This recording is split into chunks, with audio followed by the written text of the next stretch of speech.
MK Modi learning management system में आपका स्वागत है। पिछले काफ़ी सारे सेशन से हमने जीएसटी के बेसिक सिनेरियो की जानकारी ली। इसमें हमने ये भी जाना कि भारत में बिजनेस किस प्रकार किया जाता है या कौन कौन से सिनेरियोज हैं, टैक्सेशन सिस्टम क्या है भारत में, किस प्रकार से इम्प्लीमेंटेड है, जीएसटी आएगा तो उसको किस तरह से इम्प्लीमेंट किया जाएगा, ड्यूल टैक्सेशन सिस्टम किस प्रकार से आने वाला है भारत में, क्योंकि जीएसटी के साथ ही ड्यूल टैक्सेशन सिस्टम शुरू हो जाएगा। आप अपने बिजनेस को किस प्रकार से जीएसटी में रजिस्टर करा सकते हैं और इनपुट टैक्स क्रेडिट प्राप्त कर सकते हैं, ये सारी जानकारी हमने पिछले सेशन में ली। इस सेशन में हम प्रैक्टिकल कॉन्सेप्ट की बात करेंगे कि टैक्स सिस्टम जो भारत में ऑलरेडी है और जीएसटी आने के बाद दोनों में किस तरह का अंतर आने वाला है और किस प्रकार से हम बिलिंग या किस प्रकार से हम टैक्स इनपुट क्रेडिट को प्राप्त करने वाले हैं। ये बहुत ही इंपॉर्टेंट सेक्शन है और इसमें हम सारा प्रैक्टिकल रूप में इस एग्जाम्पल को समझेंगे। लेकिन इससे पहले मैं आपको जानकारी दे दूं कि यदि आपने अभी तक हमारा चैनल सब्सक्राइब नहीं किया है तो अभी कर लें, क्योंकि हम आने वाले काफ़ी सारे सेशन जीएसटी बेस्ड बनाने वाले हैं। क्योंकि जैसे ही जीएसटी आएगा नई नई चीज़ें उसके साथ आती चली जाएगी, आपको भी समय समय पर उन सब की जानकारी मिलती चली जाएगी। तो आइए शुरू करते हैं प्रैक्टिकल रूप में समझना जीएसटी को। इस पूरे सेशन में हम सीखेंगे कि एग्जिस्टिंग टैक्सेशन सिस्टम क्या है और जीएसटी से किस प्रकार से अंतर आने वाला है। साथ ही हम ये भी देखेंगे कि आप किस प्रकार से प्रैक्टिकल पोजीशन में जीएसटी को कलेक्ट करते हैं और इनपुट टैक्स क्रेडिट प्राप्त करते हैं।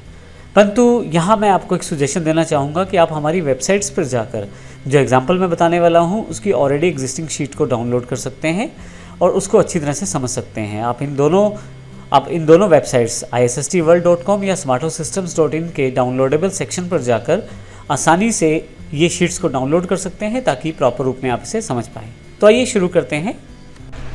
मेन एग्जाम्पल पर जाने से पहले हम थोड़ा सा बेस बना लेते हैं, अर्थात हम पहले टैक्सेस की जानकारी ले लेते हैं कि किस प्रकार टैक्स आप प्राप्त करते हैं या किस प्रकार आप टैक्स पे करते हैं।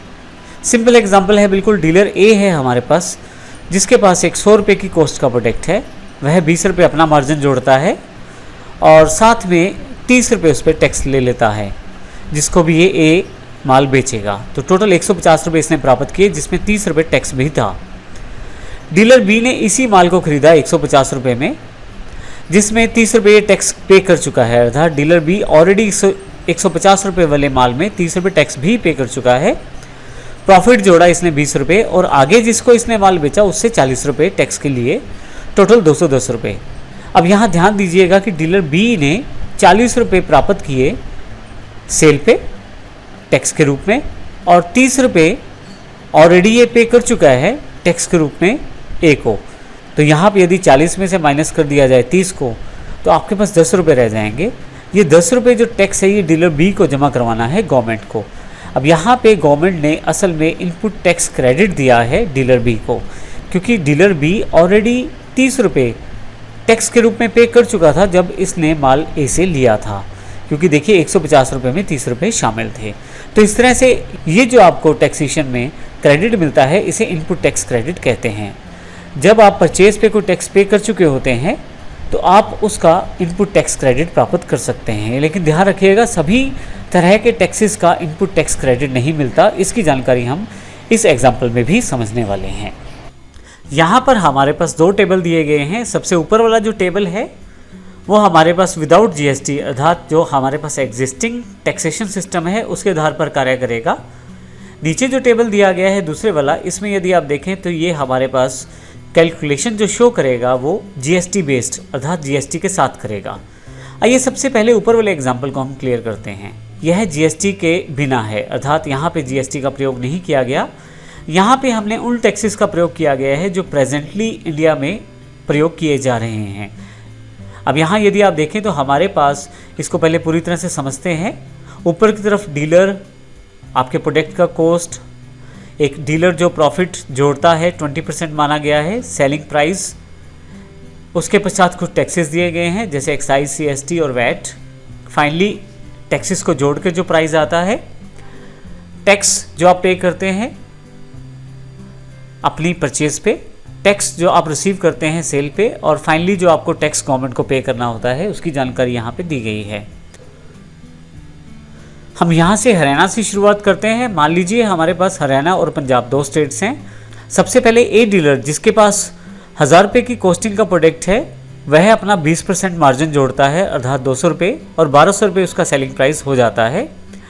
अभी के टैक्सेशन सिस्टम में यदि हम बात करें तो हम इस पे एक्साइज ड्यूटी लगाते हैं, और क्योंकि यह मैन्युफैक्चरर प्रोडक्ट है मान लीजिए, तो इस पे 12% टैक्स 144 रुपये हो जाता है। ध्यान दीजिए टैक्स जो है वो सेलिंग प्राइस पे लगा है, 1200 के ऊपर 12% टैक्स लगा है, और यदि हम देखें तो फाइनल प्राइस हमारे पास 1344 रुपये, जो कि आपके पास सेलिंग प्राइस और एक्साइज का जो टैक्स है इन दोनों को जोड़कर आ गया है। फाइनली इस ए डीलर ने जो टैक्स प्राप्त किया है जब इसने ये प्रोडक्ट को बेचा है 144 रुपये, उसको ही इसे पे करना है, अर्थात जो पे टैक्स रहेगा ए डीलर के लिए 144 रुपये रहेगा।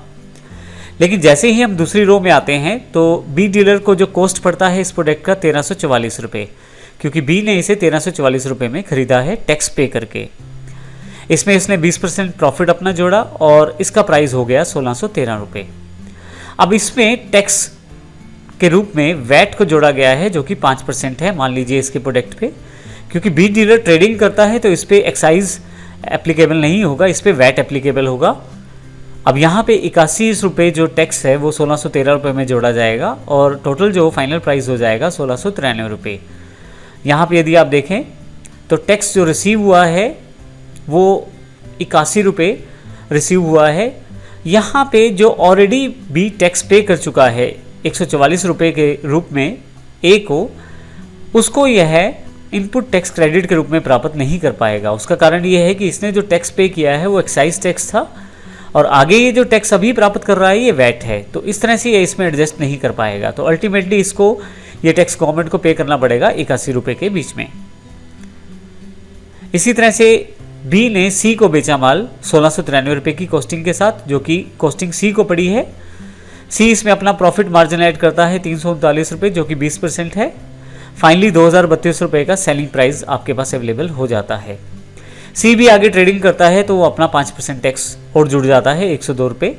फाइनली प्राइस 2134 रुपये। अब क्योंकि सी ने वैट को रिसीव किया है और सी ने बी को 81 रुपये वैट के रूप में पे कर चुका है पहले से, तो फाइनली इसे 21 रुपये टैक्स जमा करवाना है। 81 रुपये पहले से ही सी बी को पे कर चुका है वैट के रूप में, और इस तरह से इसको इनपुट टैक्स क्रेडिट मिल जाएगा 81 रुपये का। फाइनली इसे 21 रुपये जमा करवाने हैं एज अ टैक्स। अब यहाँ पे डी की बात करते हैं। डी भी 2134 रुपये का यही प्रोडक्ट खरीद लेता है और अपना प्रॉफिट मार्जिन 20% जोड़ देता है और इसका सेलिंग प्राइस हो जाता है 2560 रुपये। लेकिन क्योंकि डी को माल बेचना है अब दूसरी स्टेट में, क्योंकि हम अभी हरियाणा स्टेट में हैं और अब अगला जो माल बेचना है हमने वो पंजाब में बेचना है, तो डी जब ये माल बेचेगा पंजाब में तो अब अपने बिल पे ये CST टैक्स लगाकर बेचेगा। तो 2560 रुपये के ऊपर 307 रुपये जोड़े जाएंगे और 2868 रुपये अब फाइनल प्राइस हो जाएगा।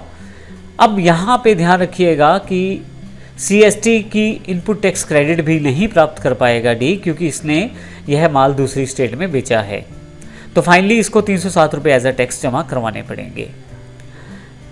अब हम बात करते हैं पंजाब की। पंजाब में जो ई डीलर है उसने यह सामान 2868 रुपये में डी से खरीदा। इसमें उसने अपना प्रॉफिट 20% जोड़ा 574 रुपये और 3441 रुपये का सेलिंग प्राइस इसने रखा। अब इसने क्योंकि पंजाब स्टेट में माल बेचना है तो 413 रुपये वैट के जोड़े और फाइनली 3854 रुपये इस पे फाइनल प्राइस अवेलेबल हो गया। परंतु यहाँ पे इस पर किसी भी तरह का टैक्स क्रेडिट नहीं मिलेगा, क्योंकि इसने CST पे किया है और आगे से वैट को प्राप्त किया है। तो यहाँ पे यदि हम देखें तो जो टैक्स रिसीव हुआ है 413 रुपये पंजाब गवर्नमेंट को पे करना पड़ेगा। इसे 307 रुपये जो इसने पहले पे किए थे परचेज पे, जो हमारे पास ऊपर है, वो उसका किसी भी तरह से क्रेडिट नहीं मिल पाएगा। फाइनली ई ने एफ को माल बेचा 3854 रुपये का 771 रुपये प्रॉफिट के साथ। सेलिंग प्राइस अब 4625 रुपये हो चुका है। वैट 555 रुपये जोड़ा और फाइनल प्राइस 5180 रुपये। टैक्स पे करने के पश्चात अब टैक्स पेमेंट के लिए अब यहाँ पे 413 रुपये इसने पे कर चुका है एफ और 555 रुपये इसने सेल्स में टैक्स को प्राप्त किया है वैट को। तो दोनों का जो अंतर है वो इसको जमा करवाना है एज अ टैक्स। तो 142 रुपये इसको जमा करवाने हैं। इसको इनपुट टैक्स क्रेडिट मिला है 413 रुपये का। फाइनली एफ ने जी को माल बेचा 5180 रुपये का। अपना प्रॉफिट जी ने जोड़ा और सेलिंग प्राइस 6216 रुपये। फिर से टैक्स जोड़ा गया, वैट 746 रुपये। फाइनली कस्टमर को ये प्रोडक्ट जो पड़ा है वो 6,962 रुपये का पड़ा है। यहाँ पे जी को इनपुट टैक्स क्रेडिट मिलेगा 555 रुपये का, क्योंकि वह इसे पे कर चुका है जब इसने इसे परचेज़ किया है। तो अल्टीमेटली इसको 191 रुपये का टैक्स पे करना है। यदि आप यहाँ देखें तो फाइनल प्राइस इस प्रोडक्ट का 6,962 रुपये कस्टमर को पड़ा है और टोटल जो टैक्स पे किया गया है वह 1,298 रुपये टैक्स गवर्नमेंट को पे हुआ है। तो इस सेशन में हमने देखा किस प्रकार एग्जिस्टिंग टैक्स सिस्टम में हरियाणा और पंजाब की 2 स्टेट्स को हमने एग्जाम्पल के रूप में प्रयोग करके देखा कि बिल का अमाउंट जब आप जोड़ते चले जाते हैं टैक्स को तो क्या पहुंच जाता है और एंड कस्टमर के पास उसका प्राइस क्या पहुंचता है। साथ ही हमने इस सेशन में इनपुट टैक्स क्रेडिट को भी जाना कि इनपुट टैक्स क्रेडिट आप किस प्रकार से प्राप्त करते हैं। ध्यान रखिएगा, इनपुट टैक्स क्रेडिट हर प्रकार के दिए गए टैक्स पे आपको नहीं मिलता है। डिपेंड करता है कि आपकी राज्य सरकार के नियम क्या हैं और केंद्र सरकार के नियम क्या हैं। मैं आपको फिर से बता दूं कि आप इन सभी एक्सरसाइज फाइल्स को isstword.com या smartosystem.in की वेबसाइट पर जाकर डाउनलोड कर सकते हैं और ज़्यादा बारीकी से इन सब इन्फॉर्मेशन को वर्कआउट कर सकते हैं। आगे बढ़ने से पहले मैं आपको ये भी बता दूं कि अगर आपने इस चैनल को अभी सब्सक्राइब नहीं किया है तो अवश्य कर लें, क्योंकि जीएसटी से संबंधित हम सभी प्रैक्टिकल एग्जाम्पल इसी चैनल पर लेकर आने वाले हैं और आपका कोई भी वीडियो छूटे नहीं, तो इसके लिए आप सब्सक्राइब अवश्य करें। और साथ ही यदि आपको ये वीडियो पसंद आया हो तो इसे लाइक और शेयर अवश्य करें। धन्यवाद।